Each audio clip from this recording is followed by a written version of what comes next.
Come one, come all, to see some of the prettiest Easter eggs of all. These are the cattle across the street on the farm, and they were so sweet coming to greet me one day. This one looks like he's playing peekaboo behind the flowers. I wanted to share that with you. It's such a cute little video. I'm very excited to show you today's projects. They're so easy and fun, and the result is stunning. We're going to take a package of 6 Easter eggs from Dollar Tree and transform them into stunning decorations that you can use in a bowl or basket or place settings or as little gifts. So the next time you're in Dollar Tree, go on into the section where they sell a wide array of Easter eggs. I chose a package of colorful ones. You could choose any that you like. Depending on the size, you have more or less room to work. This is kind of a mid-size Easter egg. So I'm going to just open these up, wipe them with an alcohol wipe before I decorate them. Then I'm going to use this Home Decor Folk Art chalk paint in the color Cashmere. Applying it with a pouncer brush that you can get from Dollar Tree as well works really well to give a really suede looking texture to the eggs. And before you know it, those eggs no longer look like they're inexpensive colored plastic eggs. Instead, they take on a very upscale look. Here you can see in between coats, I'm using my heat gun that I bought on Amazon for around $20 just to hasten the drying process. So then I have these lovely stickers. I found these at Michael's, and I'm removing the back portion so it'll lay more flat. And then I'm using hot glue to attach it to the completed dried egg. Dollar Tree also sells a magnificent selection of stickers, and we're going to be using some of those in some of the other eggs. But I wanted to decorate this first one with the cross, symbolizing the true meaning of the Easter season. I got these adhesive pearls from Dollar Tree, and they work really well because they come in adhesive strands, and you can just use those to go right around the seam line. The seam line is fairly well concealed by the paint, but you can still see it, so that pearls strand really does conceal it beautifully. I decided, since they were so pretty, easy to apply with their self-adhesive strip, that it would be pretty to put 3 rows. So I actually accented the egg going around 3 different times. Now, to cover up those little holes on top, I decided to use a little rosette flower. And you could certainly use air dry clay in these molds. I found this mold at Michael's in the cake decorating section, and you see I'm just filling it in with some hot glue, and within minutes the hot glue dries. I filled in 2 different size rosettes to see which one I would prefer to decorate that top. The goal is to just cover up those little holes in the top of the egg in a decorative way. I decided that the smaller one fit on the top a little bit better than the larger one. So I'm going to go ahead and just pop out the little one, and we'll go ahead and then paint it so it'll look as though it's part of the egg.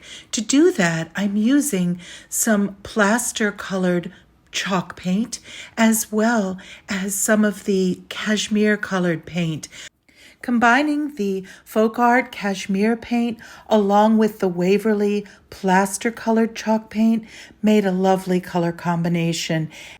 You can see how I'm just using that combination to paint the surface of the little flower. And then I'm just going to use some hot glue to attach it to the top of the egg, and then just paint delicately around the border. After I had painted it white, I just kind of pounced on some of the cashmere color. And as I said, that just worked out beautifully. So as you can see now, I'm just putting some hot glue on the top of the egg. Usually with hot glue, less is more. You don't want it so much that it oozes out. The goal is to keep it entirely concealed. So once you've got a little dab there of hot glue, just position your rosette and place it there. You could also use a small fabric flower or any other delicate embellishment you would like. And now I'm going around the borderline there just to, again, make it transition nicely with the top of the egg. And here again, I'm just pouncing on a little bit more of the cashmere color. And now I'm showing you a lovely plastic heart that I decorated. I had purchased a package of these at Dollar Tree, and I used this pretty little napkin, which is so evocative of spring and Easter time, that I decided to use the same theme on another of the plastic eggs. So this time I'm using the buttermilk color of this Americana paint.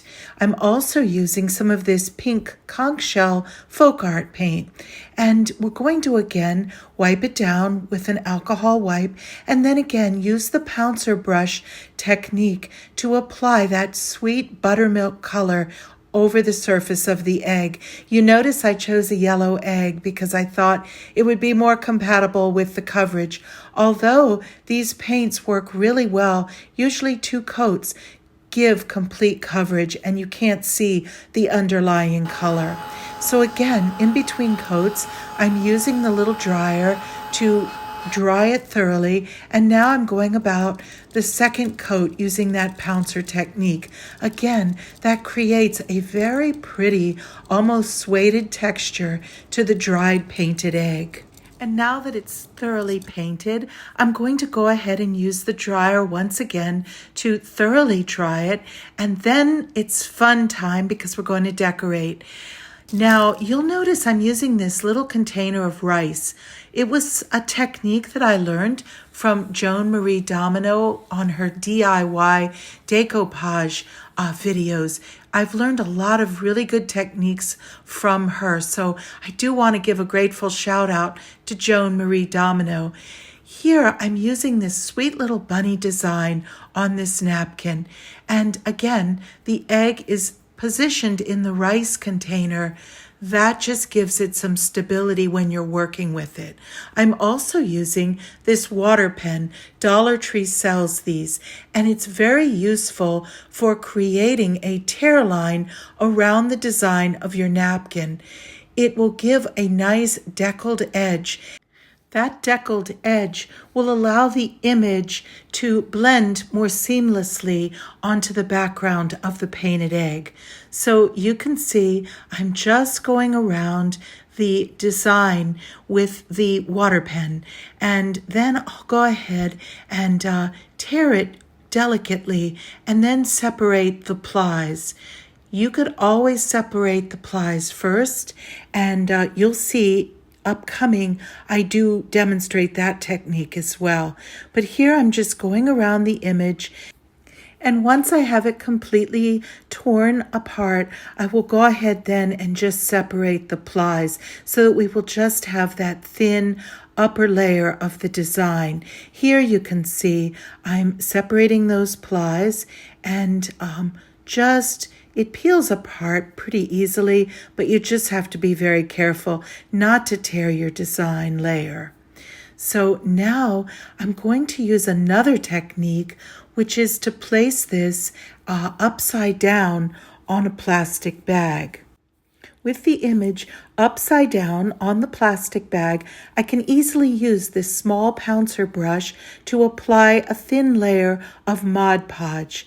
Once that layer of Mod Podge has been applied to the entire back surface, I'm just going to place the image over top of the egg. And you can see how that plastic bag lends itself to making that application much more easily handled. And now I'm just using my finger, or you could use a tissue or napkin to just smooth over that surface. That will smooth it out nicely, preventing any bubbles or wrinkles from developing and also preventing the image from tearing. I see on the edges where it needs a little more Mod Podge, so I can just fold it back and again just gently add some with the pouncer brush. You can see how I'm just going around all of those edges so that it blends seamlessly into the background. And as projects often do, this one evolved as well because I decided it would be pretty to have a larger surface of design going all the way around the egg. So I used the same technique. This time I separated the plies first. Then I just placed the design upside down again on the plastic bag and applied a thin coat of Mod Podge to the back of that design. The plastic bag makes it easy to just lay it across the egg's surface and allow it to curve around the sides.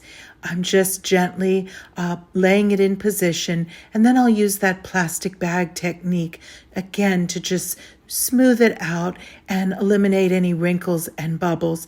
You may have a few small wrinkles, but for the most part, this technique really does create the look of a painted design on the surface of the egg. And now I'm just using my heat gun to make sure that everything is nicely dry. And again, you see how conveniently that rice bed does hold the egg in place. And now I want to add some additional embellishments. So again, I bought some of the adhesive beaded trim from Dollar Tree, and right now I'm first going to use the small pouncer brush and add kind of a blush pink. That is that folk art conch shell pink color. Now, depending on the napkin design you choose, you may want to choose a different accent color. But this pink goes very nicely with the little floral design, and it does create kind of a blush shadowing that highlights the look of the egg. Now I'm taking some of this beaded trim. It's just like the white pearls. These strands are self-adhesive, and I am just going to take some of them apart in this case and apply them singly. I also use some of the entire strands to encircle the egg. I decided that really looked pretty. And I also used some little diamond type embellishments up around the top, highlighting the floral bouquet, the little ear of the bunny. I just love how this turned out. Now we're going to decorate the pink egg using the cashmere color again. I won't bore you going through the same process, but you know that it's the Home Decor chalk paint in the color cashmere. And again, we're going to wipe it down with the alcohol wipe and then apply the paint again with the pouncer brush, drying in between coats. That cashmere color is really beautiful. It elevates the look of the egg. You get a suede look for the texture, and it provides great coverage. And I think it's just a really nice neutral that looks lovely with so many different kinds of embellishments. Here is one of the vintage jewel stickers that Dollar Tree sells in packages of 5 or 6, and it looks just gorgeous on the front of the egg. These stickers are also from Dollar Tree and really beautiful, different designs. These packages are new, and they say things like love and cherish. So I'm choosing the one that says love because I thought it would be beautiful in with the egg decorated with the cross. You can see it peels apart in 2 pieces. The word love is separate from the frame that surrounds it. So again, I'm using hot glue. They are self-adhesive, but the hot glue will give you a much stronger hold. Once you've applied some hot glue to the back, you'll attach the love right to about where the center seam of the egg is. And then you can go ahead and hot glue the frame that surrounds it. And isn't that just a beautiful effect?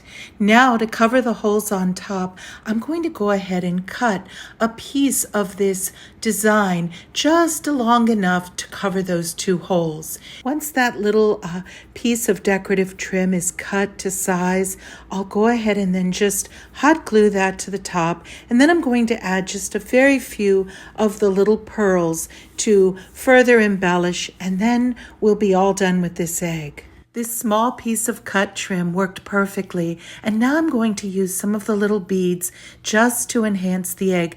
You can see where I've put 1 row encircling the egg, and then I also put 1 bead on each side of the love frame, as well as 1 little bead on the top of the upper trim. And now I'm just going around with the pouncer brush to touch up any little areas that were marked. It's so easy to do, and these results are so much fun, so beautiful, and you can see the possibilities for decorating them are endless. And now here's another napkin that I thought was so perfect for springtime and new birth, and we're going to go ahead and decoupage this onto one of the dried eggs. Again, that egg has been painted with the cashmere color. This napkin actually has 3 plies, so I'm just going to remove that surface layer that has the design. This design can be used to decorate several eggs, so I just cut one of the squares. And now I'm just going to use the water pen to outline the outer portion of the design that I want to use to apply to the egg. You can see again, just going around, creating that waterline makes it so easy to tear and leaves you with a nice deckled edge. We'll use the same technique that we've used before to decoupage this image right onto the egg. And you can see the result is a beautiful image that looks as though it's been painted directly on. Here I'm just kind of touching up the egg with some more of the cashmere color paint. I also cut a small detail of the floral design to adhere to the top to cover those little holes. And on the back of the egg, I added another one of the vintage jewels. So this egg is actually pretty from both sides. I would love for you to comment below and let me know which is your favorite design. In an upcoming video, I will be decorating some larger eggs from Dollar Tree. I think you'll enjoy them. They're going to be created in some unique ways. And in the meantime, take care and God bless.